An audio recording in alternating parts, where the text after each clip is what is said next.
मु आपण मानकर प्रिय कलाकार ज्ञानेन्द्र ए लाडो फिल्म रे अभिनय करी। विशेषतः ये लाडो फिल्म टी मनोरंजन सहित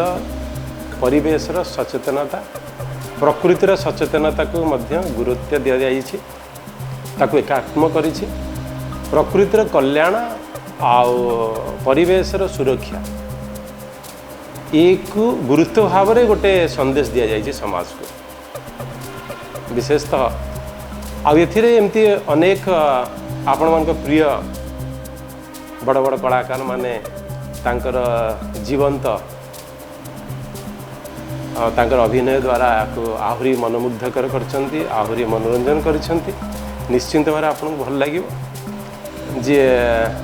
चरित्र लाडर चरित्र करिछंती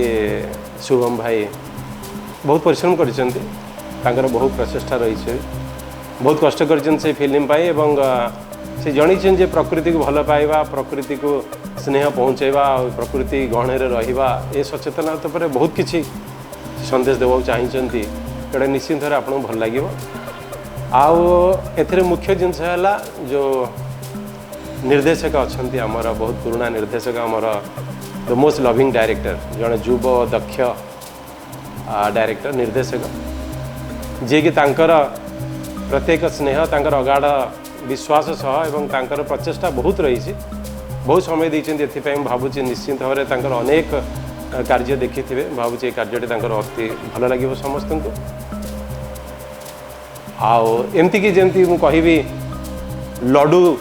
शेयर कले जमी मिठास बढ़े सेमती लाडो ये जो चरित्र और ये जो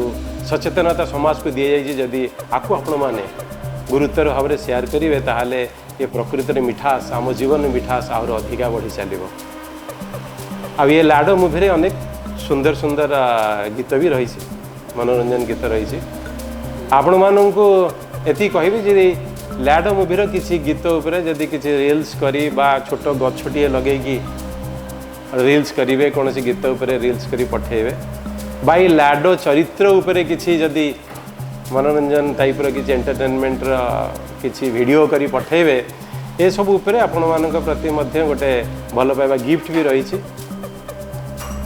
आपण मताकू पाई परिबे। आ भावुची समस्त भल लगे समस्त पाईटा तैयारी करा जाइछि